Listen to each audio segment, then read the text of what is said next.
കരിമ്പുഴയിൽ ബസ്സും ബൈക്കും കൂട്ടിയിടിച്ചുണ്ടായ അപകടത്തിൽ 2 പേർ മരിച്ചു. മുട്ടിക്കടവ് സ്വദേശി മുരളി മന്ദിരത്തിൽ അമർ ജ്യോതി, ബന്ധു ആദിത്യ എന്നിവരാണ് മരിച്ചത്. ഇന്ന് രാവിലെ 10:45 അപകടം. കരിമ്പുഴ ടാമറിൻറ്റ് ഹോട്ടലിന് സമീപത്ത് ഇവർ സഞ്ചരിച്ചിരുന്ന ബൈക്ക് സ്വകാര്യ ബസ്സുമായി കൂട്ടിയിടിക്കുകയായിരുന്നു. ബസ് ബൈക്കിനെ മറികടക്കാൻ ശ്രമിക്കുന്നതിനിടെയാണ് അപകടമുണ്ടായത്. നിലമ്പൂരിൽ നിന്ന് വഴിക്കടവിലേക്ക് പോവുകയായിരുന്ന സ്വകാര്യ ബസ്സാണ് ബൈക്കുമായി കൂട്ടിയിടിച്ചത്.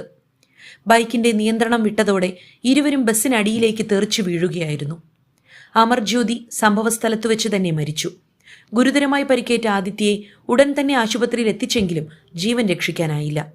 മൃതദേഹങ്ങൾ നിലമ്പൂർ ജില്ലാ ആശുപത്രിയിലേക്ക് മാറ്റി.